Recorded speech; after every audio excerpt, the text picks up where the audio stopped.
Well, we've been knowing this, but it's officially been declared.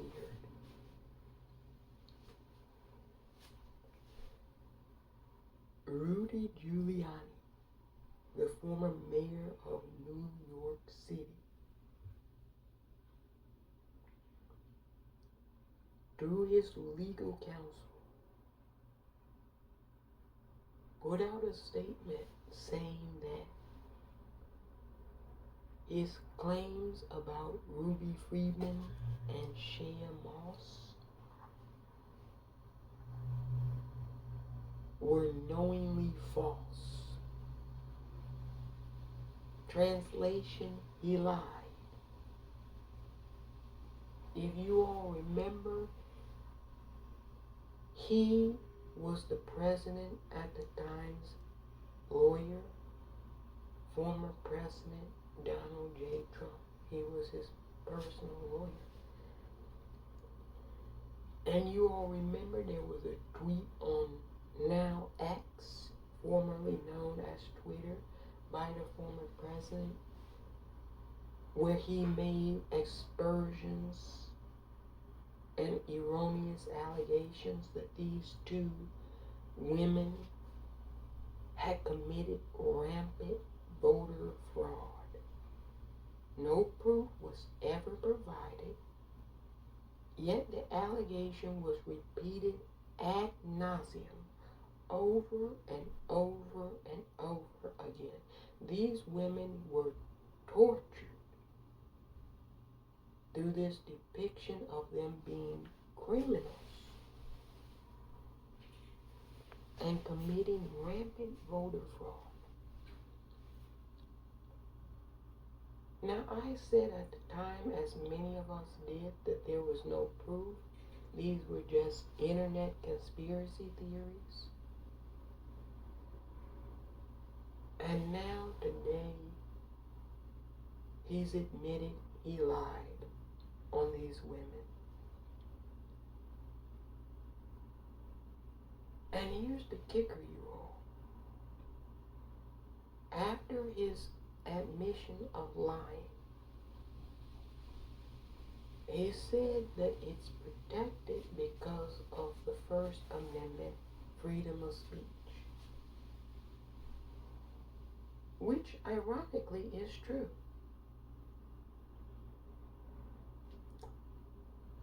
You know, let's talk about harm and magnitude of harm.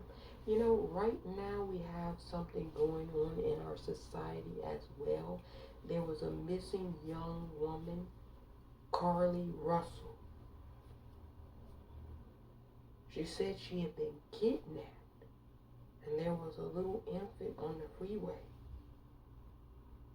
As it turns out, she lied. An entire search was conducted. People donated to GoFundMes because of this claim she made. Yeah. So lies have consequences. They really do. Ruby Freeman and Shea Moss, they were terrorized in their homes. People phoned in bomb threats. They couldn't go outside due to not feeling safe. All this because folks knowingly lied about them just doing their duties on election day.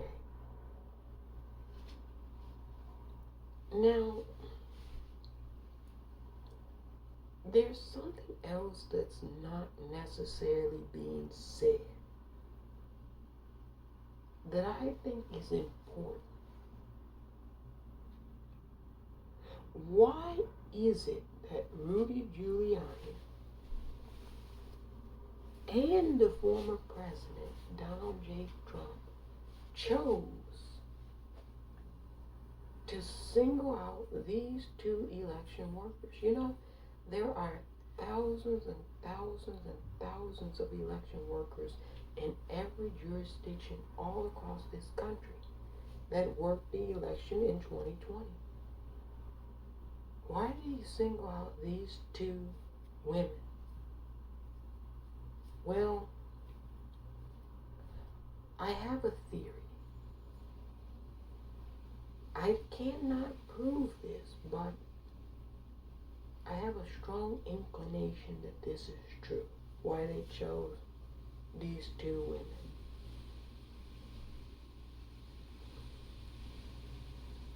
They chose these two women because they were black women.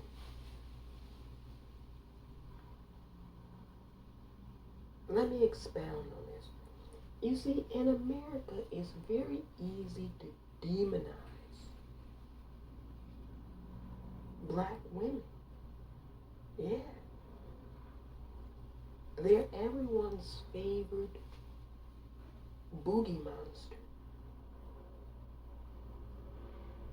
And so when you have someone that you can easily demonize,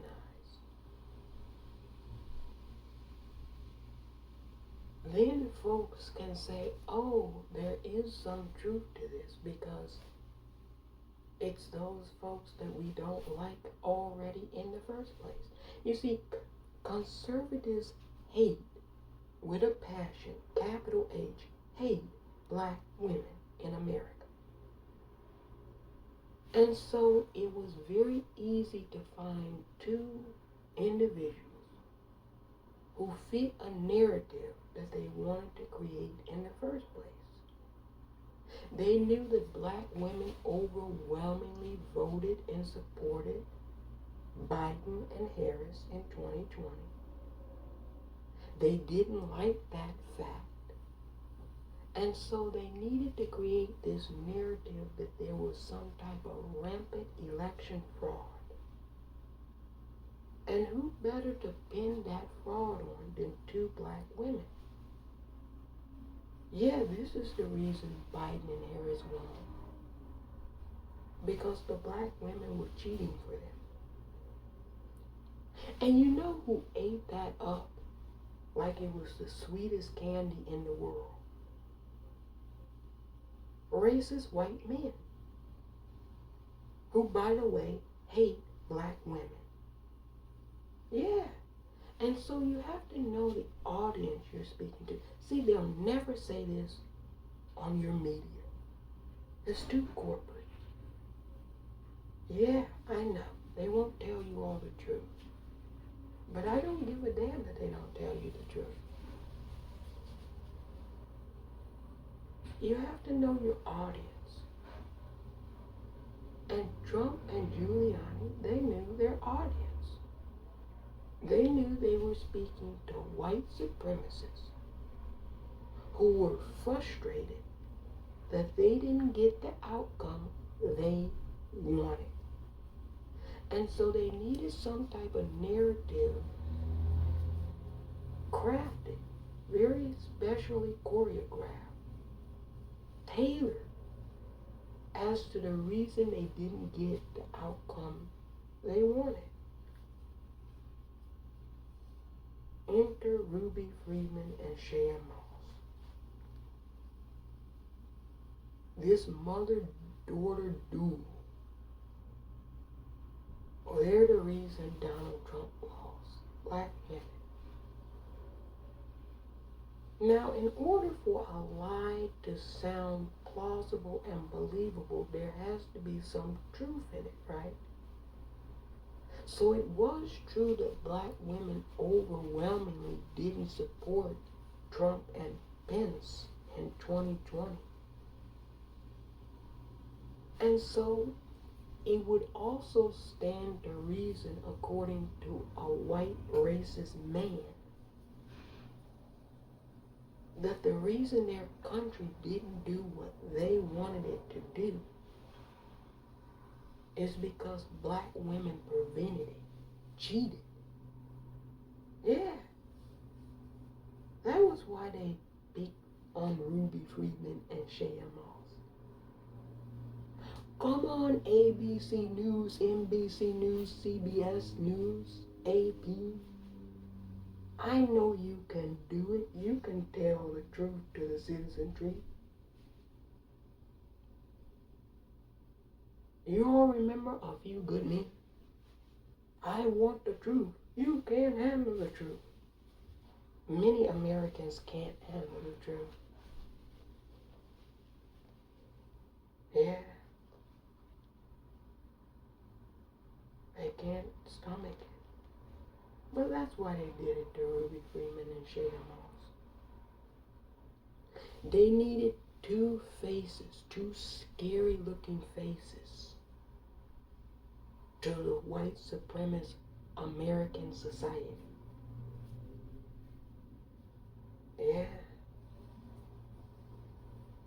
Rudolph the Red-Nosed Reindeer, Rudy Giuliani, he knew he was lying about those two women. How do I know he knew? Because every time they went to court, when the judge asked, hey, show us the evidence. Well, Your Honor, we don't really have any evidence. This is what we're hearing online. Okay, case dismissed. Next. Because I don't care who you are, what you are. If you make a claim in a court, the onus is on you to provide evidence. They couldn't even get to discovery in most of these court cases because there was nothing to discover. There were just claims, conspiracy theory claims by Giuliani. Yeah.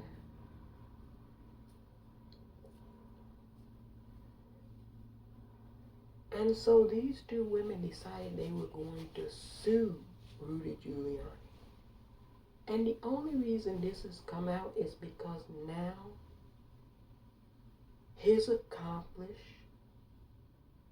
former NYPD police commissioner, disgraced bigot Bernard Kerik, oh yeah, you know, he was at the Willard Hotel plotting and planning January 6th. Yeah. See, I know a lot of shit. I just don't say everything, but you know, now that things are starting to, now the ball is rolling down the hill, I feel like, yeah, maybe you all should know that. Bernard Kerik, the former NYPD police commissioner, avowed white nationalist racist. I'm telling you, that motherfucker is racist as shit. You know, he's KKK skinhead type. We all know. That's who you all had running NYPD. And then they say, oh, you know, you shouldn't say too much negativity about the country. You know, at least I say it on the soil. I could go overseas, but then there's treaties and laws forbidding that kind of thing. So I have to play it by you all's rules. But this is a global platform, so people will see it globally. They're like, don't air our dirty laundry out in public. But you know, if we didn't have any dirty laundry, it wouldn't need to be aired out in public or private, right? Can you imagine that? And so Bernard Kerik turned over a lot of documents to Ruby Friedman and Shea Moss's legal team. And lo and behold, there's those communications in there showing that they made the whole thing up. They needed a narrative to fit their story. Now all of these, they're calling themselves Mogadonians. I'm glad they're not calling themselves Americans anymore. We can finally separate from them. Anyway, all of these Mogadonians who've been on the interwebs saying these conspiracy theories like President Biden stole the election from his basement, and all of those type of nonsensical things. Things that don't make any type of sense, because one minute the president is senile in his basement, and the next minute he's stealing an entire election from a dude who made a claim in public to all of us that he's a stable genius. Yeah.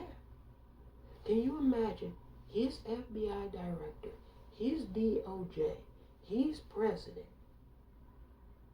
and a senile old man in the basement stole an election from him?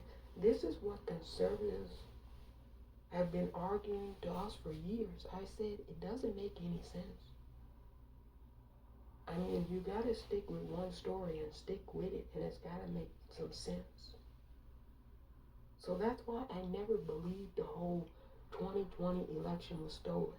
You know, I did say though, however, that anything they say is projection. So whatever they accuse you of being accomplished or part to, it's really what they do.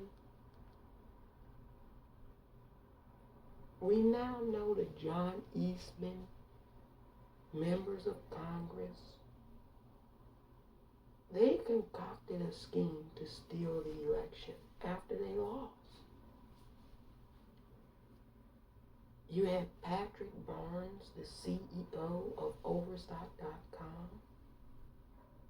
Mike Lindell, the CEO of MyPillow,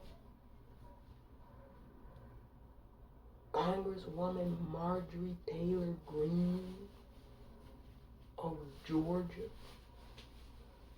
They all met in the Oval Office, planned out January 6th. You know, they pictured Mike Lindell coming out of the Oval Office, and he had a notepad, and there was some scribbling on it, and people made out that it said something to the effect of martial law. Now, the president can declare martial law in the event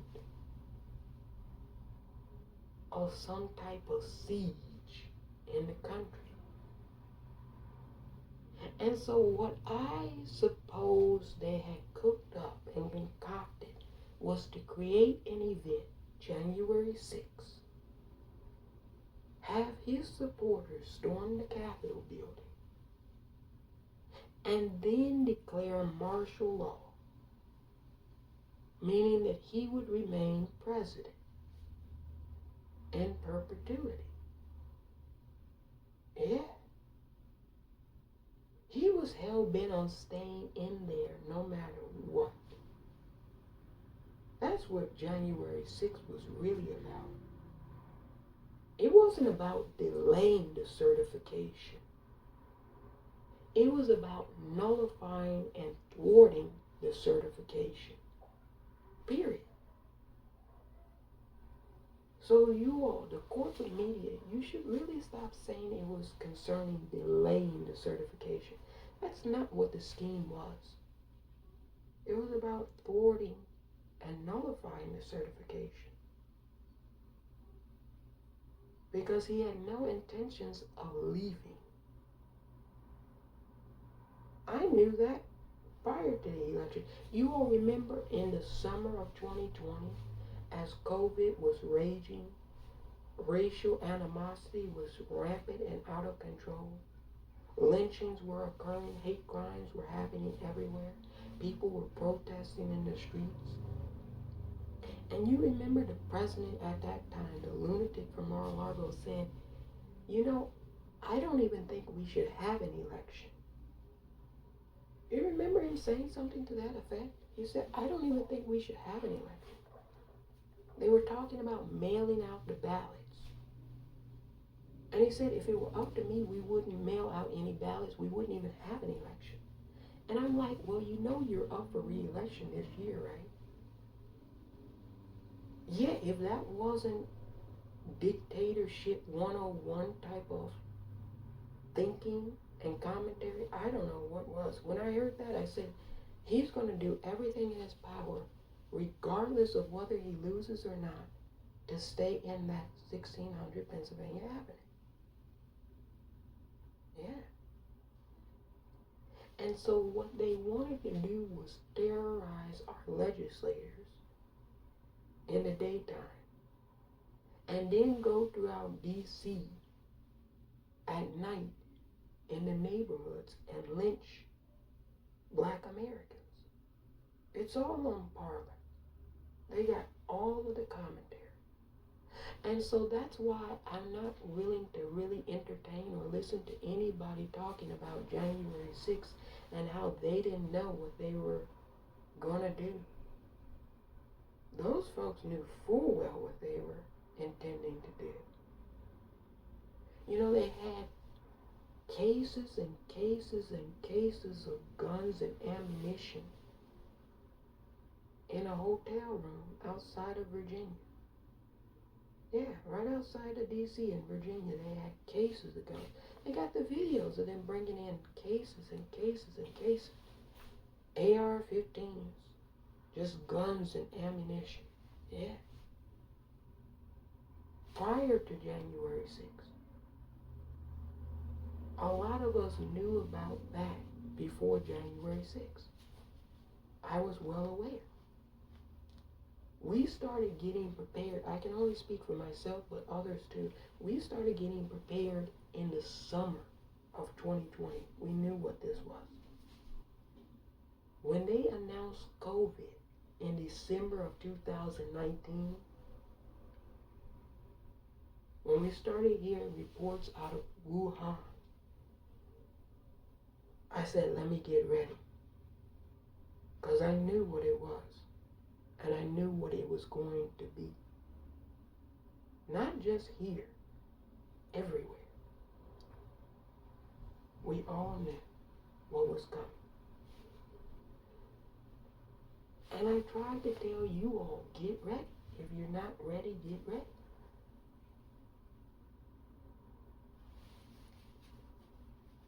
A lot of people did heed that warning and did get ready.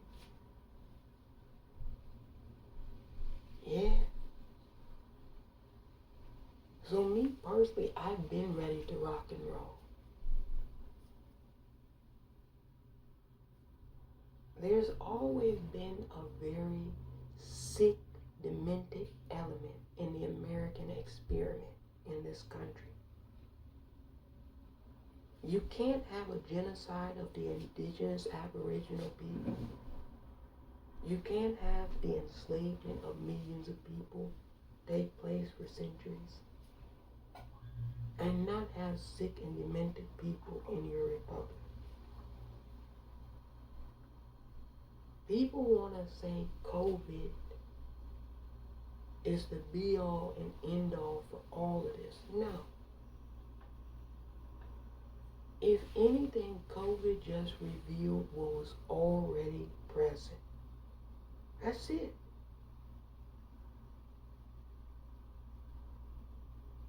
Did some people panic and take it too far? Absolutely. But that was due to poor leadership. Because as I recall, as many of us recall, we were being lied to on a daily basis. You remember the first lie was, it doesn't really exist. You know, all you conspiracy theorists, why don't you stick with all of your conspiracies? I'm the only one to remind you of the litany of conspiracy theories and how they evolved and devolved simultaneously. The first conspiracy theory was there was no virus, period. This is what conservatives on the internet were saying. That it's all made up. And then when people started to get sick, then they said it was nothing more than the common cold. You all remember this? And then as people started to get sicker, they said it's nothing more than the common flu.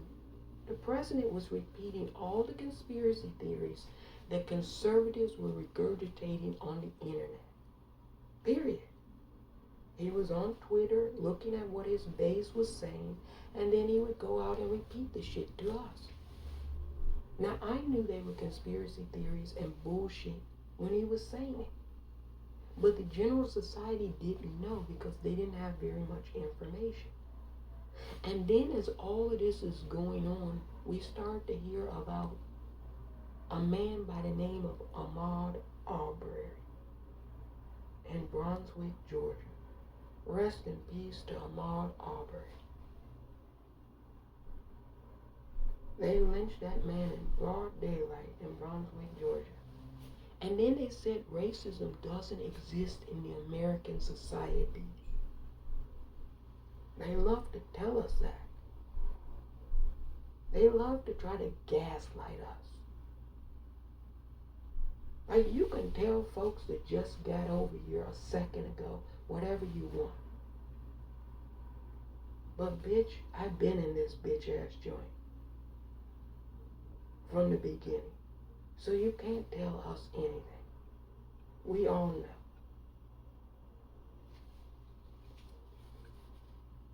And they tried to justify that too.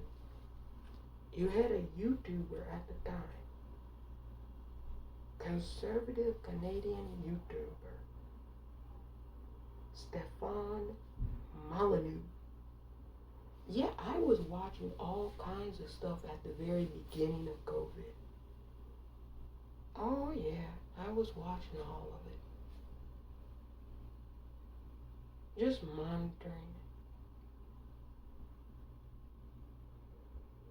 You know, you just gotta look out over the landscape. You know, there's an old saying, you keep your friends close and your enemies closer. I knew they were enemies to us. Oh, I knew from Jump Street.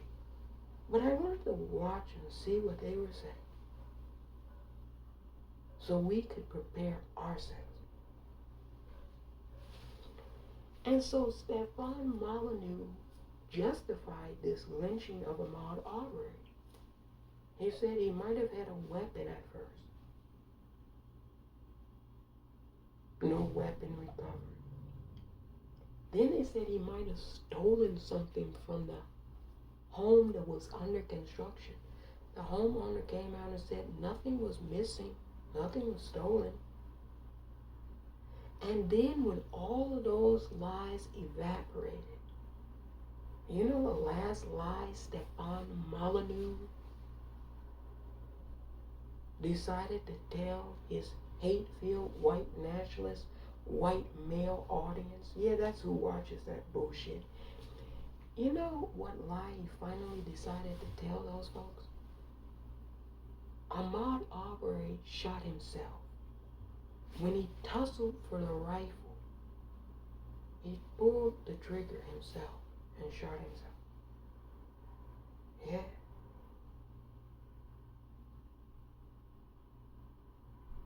Just like Candace Owens told her audience, mostly white racist men, that George Floyd didn't die from having Derek Chauvin's knee on his neck for 9 minutes and 22 seconds. He had his knee on his back. And he died of a drug overdose.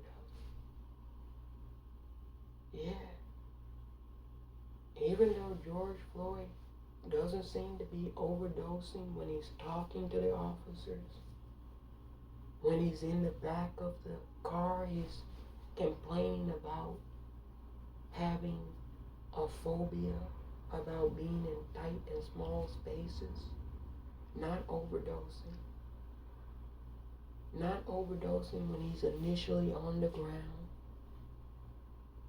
Yeah. These are the type of justifications and lies they told. They said Breonna Taylor, who was lynched in February of 2020, they said this woman who was working as an EMT had 2 jobs. an essential worker during the onset of COVID. They said she was a drug dealer. She was dealing drugs out of her apartment. And that's how they justify her lynching. Yeah. Rayshard Brooks, who was asleep in his vehicle, intoxicated, somewhat blocking the Wendy's drive-thru in Atlanta. They justified his lynching because he ran and tussled with the officer, even though the officer and Rayshard Brooks talked for at least about 40 minutes. And Rayshard Brooks offered to have a friend come and pick him up and drive him home. And the officer still wanted to arrest him. Yeah. But we've seen numerous videos since then of mayors in small towns, police sergeants, passed out in their cars due to drugs, alcohol. Yeah, we haven't seen any of those individuals get shot since Rayshard Brooks.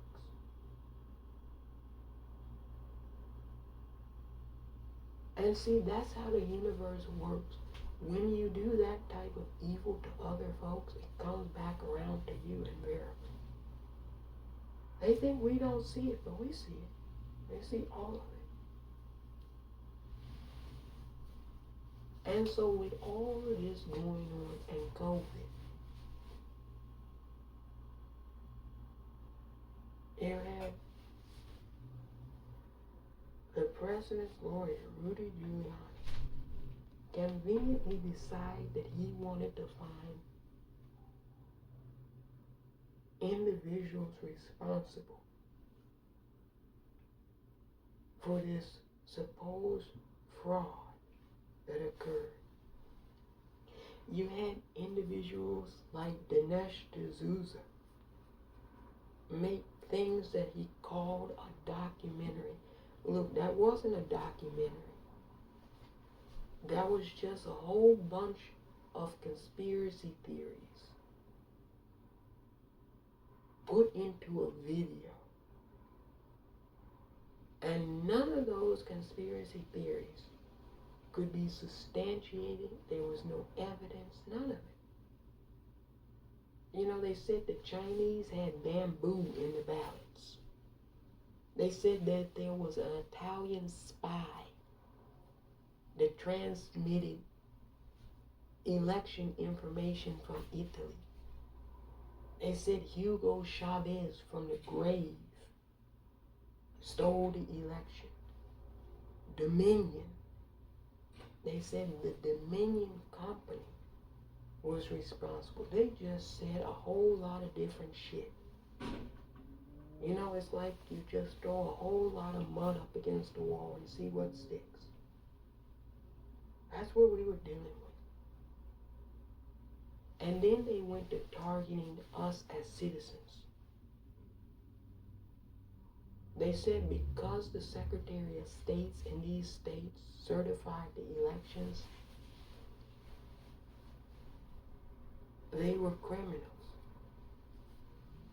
They sicked a mob of deranged folks on the Secretary of State's home in Michigan. Yeah. I remember when they came to the voting facility in Detroit. These folks did not live in Detroit. They had their votes counted.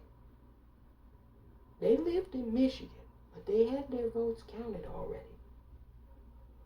They lived in rural areas and in suburban areas of Michigan. They didn't live in Detroit. They didn't live in Wayne County. But they came to Wayne County as they were trying to tabulate their ballots and votes, and they were pounding on the windows. You all remember that mob that they sent out there? The mob was all white. And the people inside counting the ballots were pretty much all black. But then they say it has nothing to do with racism. Sure, what's the geographic, demographic makeup of Wayne County? And where did those folks come from who were pounding on the windows, pounding on the doors, trying to kick in the doors to get into the facility? Did they live in Wayne County? I don't think so. So it had everything to do with race. When Mike Lindell and Patrick Barnes demanded that the United States military seize voting equipment from Bucks County, Montgomery County, in Pennsylvania, heavily and predominantly black cities and communities, in Wayne County, heavily predominantly black in Detroit,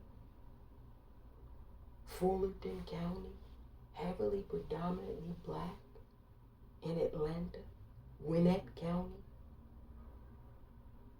Now, I'm sorry.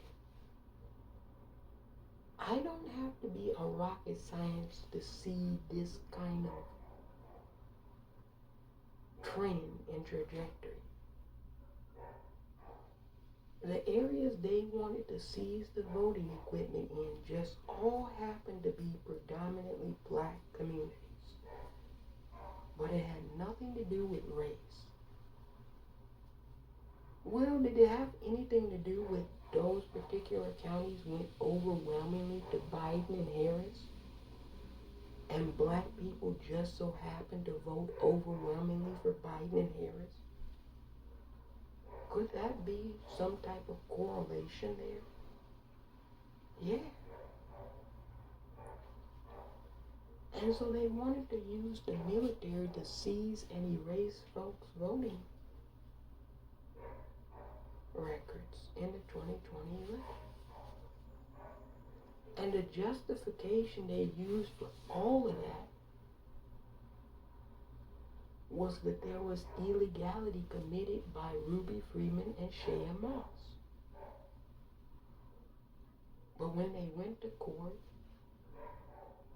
they couldn't tell the judge anything that these women had done that was illegal. They put out a video, you all remember they put out a video of them moving ballot boxes. And I'm like, yeah, that's part of the duties, to move the ballot boxes. But they said they were stuffing the boxes. They were just putting the ballots in the boxes. So they made their duties and responsibilities seem nefarious. Simply because they were black women doing it. They were cheating and fraudulent just because they were black women. But in the villages where we found 4 cases of documented voting fraud in 2020, you know how they don't like to bring that up. In the villages in Florida, 4 people, it's been documented, they double voted for Donald Trump. On purpose. Wasn't an accident. I think one dude in Nevada, his wife passed away and he took his wife's mail-in ballot and voted for Donald Trump. And then voted his wife's ballot for Trump. Yeah. But the documented cases of voter fraud you never really hear about. Because thus far that's all been what his supporters were doing.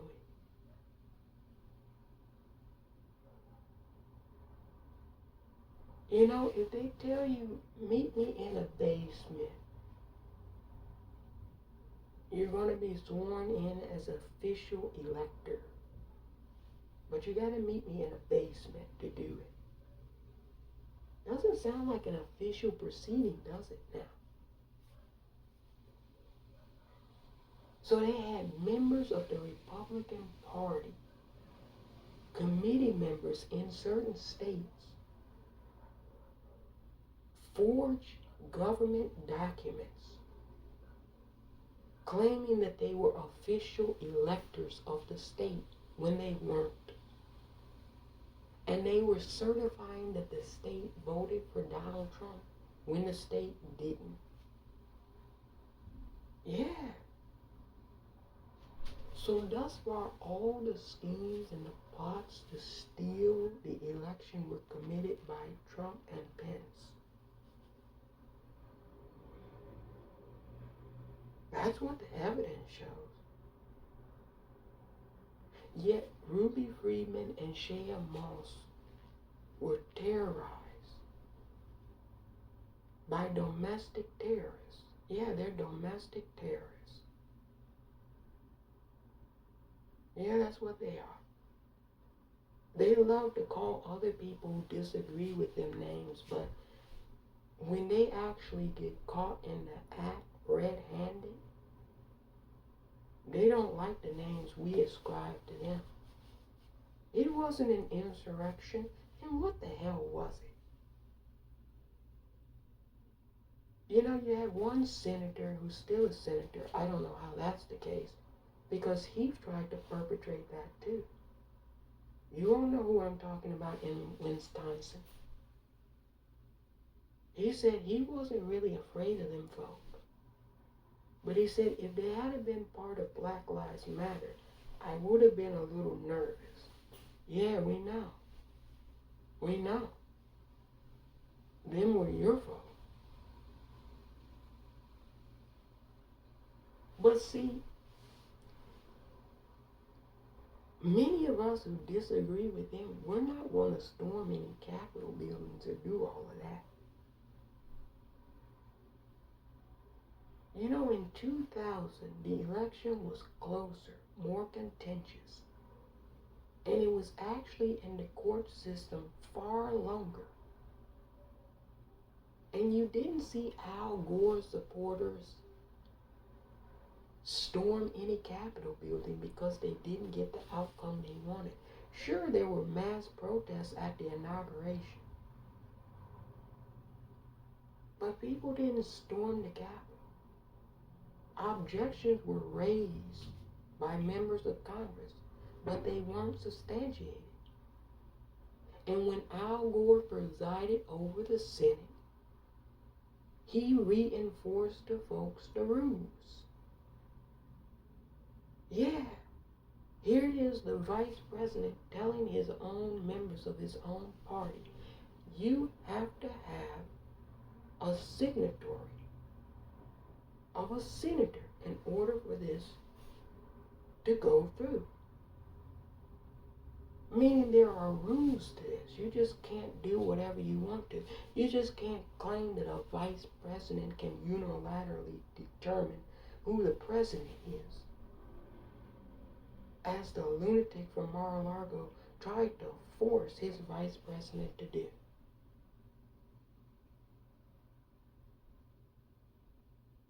He said he's got to have courage. And then when the vice president decided, I'm not going to go along with this scheme to defraud and thwart the citizenry out of their legitimate choice for the presidency, he said he betrayed us. And you saw out there they were chanting, hang the vice president. Yeah.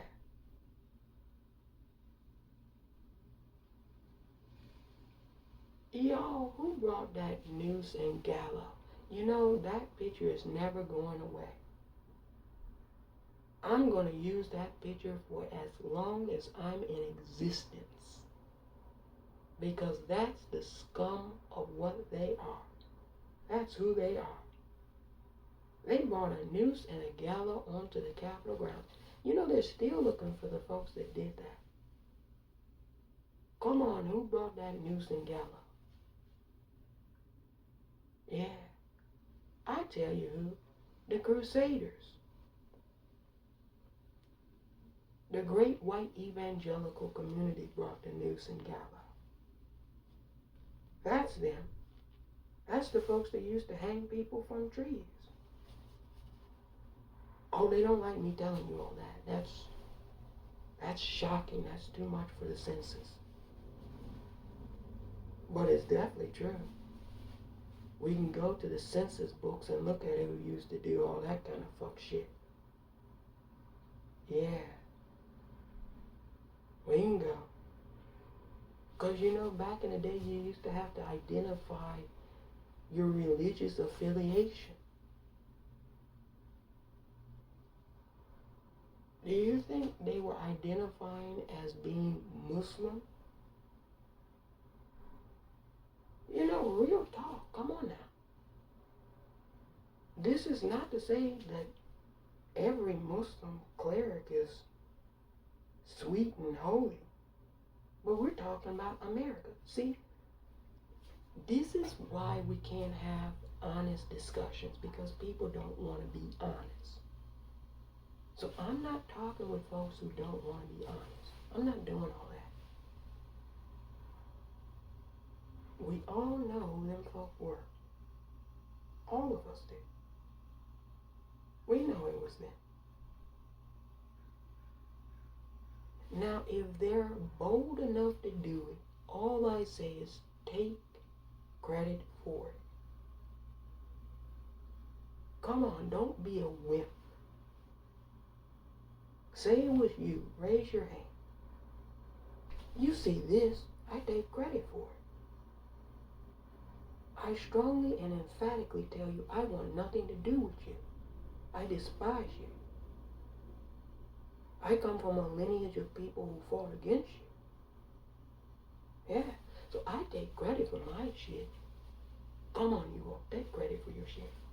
So you white evangelical Christians, I know that's what you call yourself. You used to say you were Puritans, all this, that, and the other. They got different names for themselves. It's whatever. Take credit for what you did. You funded that shit. It was many of your people who were there that participated in that shit. And because you didn't get your way, you lost. You acted like sore losers. And you committed an insurrection against your country. If it were me and my folk, you'd want us executed. Oh yeah. They would say those Marxists did that shit. Those communists, those socialists. Executed. And hey, if it was Trump who was still in office, we probably would be executed. Yeah, you think we would get 6 months in prison? You really think I or anybody associated with us would get 6 months? We wouldn't have gotten walked down the Capitol stairs.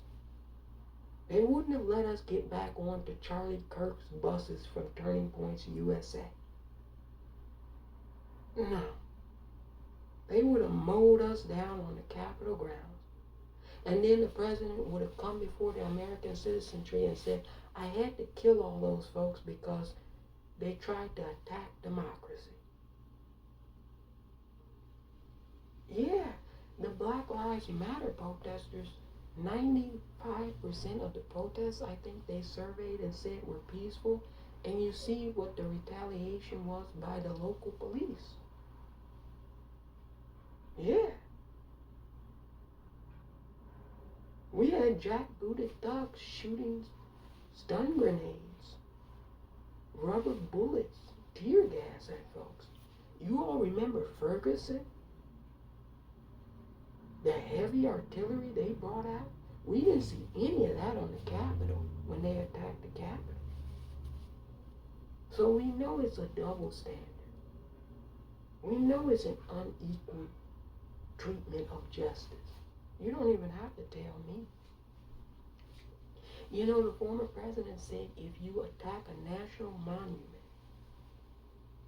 it was automatically going to be a 10-year sentence. It was a felony, punishable by up to 10 years in prison.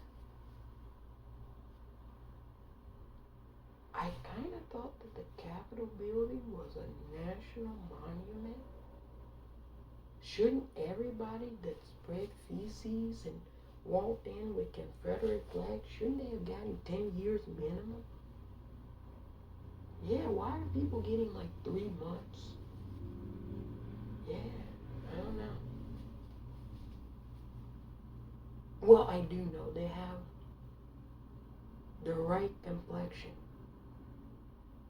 with all the connections. That's why. You all should know that too. You know, Alabama is down there saying they want to prosecute Carly Russell for lying. They have every right to. She did an atrocious thing. She lied to the general public. She scammed a lot of people out of money. But hey, that's what Donald Trump, Rudy Giuliani, Sidney Powell, Mike Lindell, Patrick Barnes, Michael Flynn, all them folks did that too. Y'all gonna prosecute them? You're gonna go after all that money they scammed the citizenry out of with their lies too? You know, Carly Russell is the worst person in the world. We know why. But these folks who lie, they tell you we're protected under the First Amendment. So is she. Doesn't make what you did right though.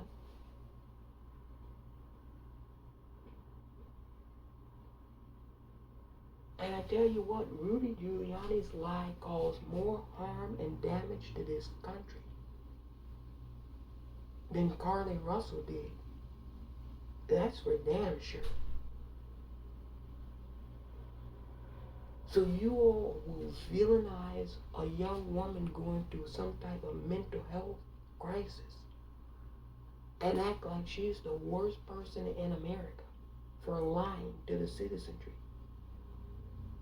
But Rudy and Donald, Michael, Sidney, Lou Dobbs, Tucker Carlson, all those people can lie to you and you have no problem with them. Me wonder why. Oh no, I don't have to wonder why. I know why. And my thing is, if you want to prosecute Carly Russell, go prosecute all those folks for lying to us for years and ripping this nation apart. Because Carly Russell didn't rip the nation apart like Rudy Giuliani did. No, not at all. Not by a long shot.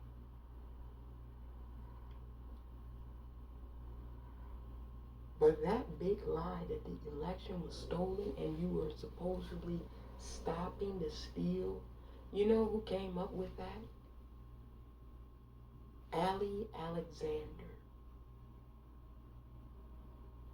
Then as it turns out, he was sending some unwanted, very vulgar photos to people. Yeah. Yeah.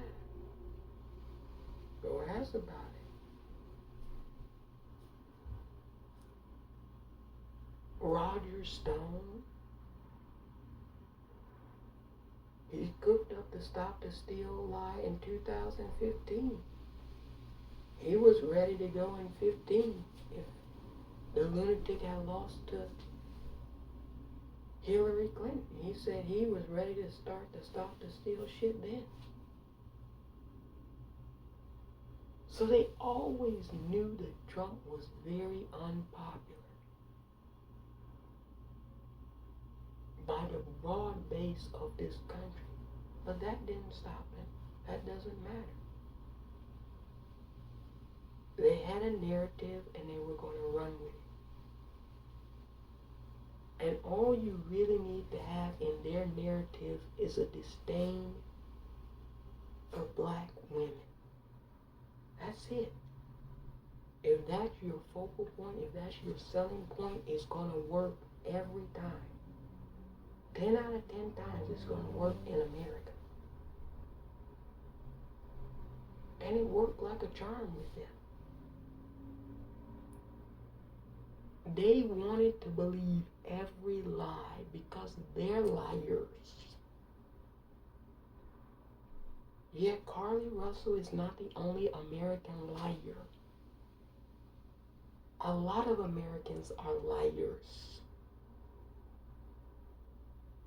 Some would argue the majority of the citizenry are liars. I wouldn't necessarily argue against that claim. Americans, you lie so much you don't even know what the truth is. That's how much you lie. Nobody believes anything you have to say. Nobody takes an American's word for anything. As an American, I tell folks, I don't even trust Americans. I have a saying when I talk to people who aren't Americans. I tell them, I give them forewarning, never trust an American. They say, isn't that inclusive of you? And I say, yes, it most certainly is. You can't trust Americans. They're liars. They don't know how to tell the truth. And even when they do tell the truth, it's only because they're kind of forced to do so. There's some type of mechanism making them do it. It's not out of their own accord or volition. No, not at all. That's why they hate this with a passion. Because I don't play the kind of game they play. And we're not going to play that game. So they can keep lying to you all. But I decided I wanted to tell you the real reason why Rudy Giuliani made that claim. Salacious false claim against Ruby Freeman and Sham Moss.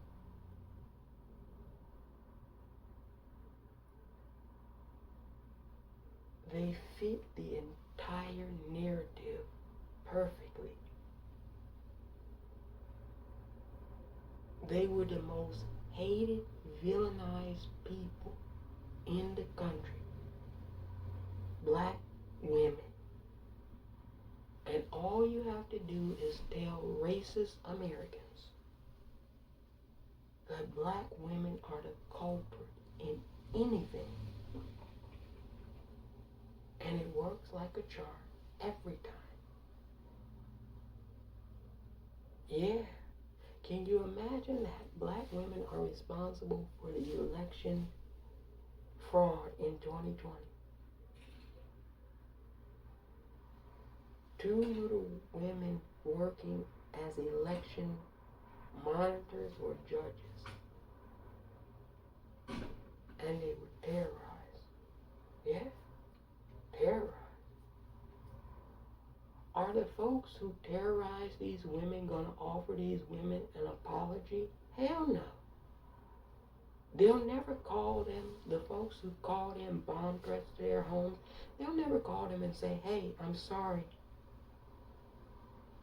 And see, folks will say, America is divided. But it's divided because of folks like them. You know, you have to be honest. Why is the country divided? It's being divided because of folks like that.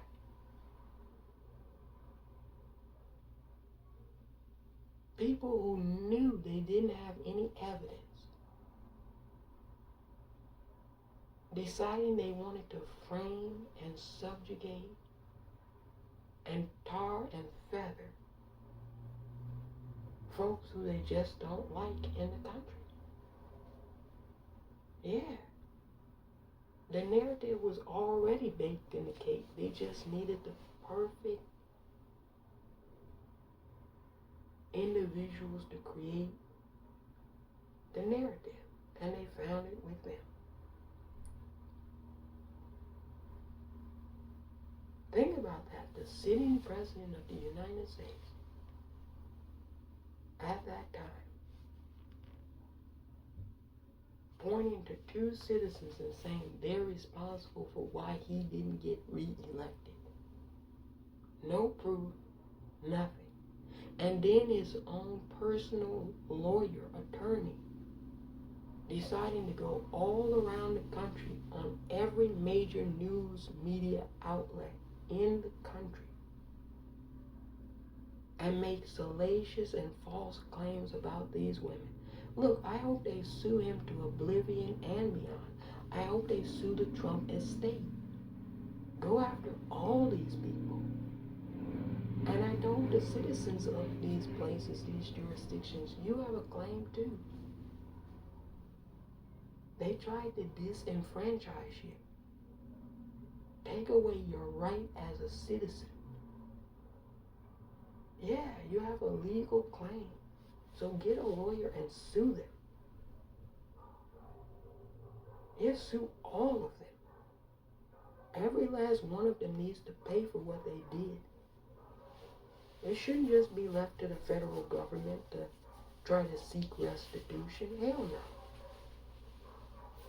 You do that to me, I'm going to personally try to seek restitution. Everybody should sue. Folks in Portland who were terrorized by his thuggish ass supporters, you should sue him too. Sue the estate, the Trump estate. You don't have to sue him yet. Go after the estate. I don't want them to have a pot to piss in and a window to throw it out for what he did to this country. Him and his family should lose everything. Period. That's my opinion. Every penny. And yeah, he should be behind bars for the rest of his goddamn miserable life. Period. You look outside, you go outside. Everything you see is as a result of him and his goddamn supporters. Everything. And we will never, ever forget. Stay the hell away from us. Or it's up and it's on. Period. We see you. We suspect it's you. And you don't even have to wonder or ask or inquire whether there's going to be war or not. I think we all know the answer to that question.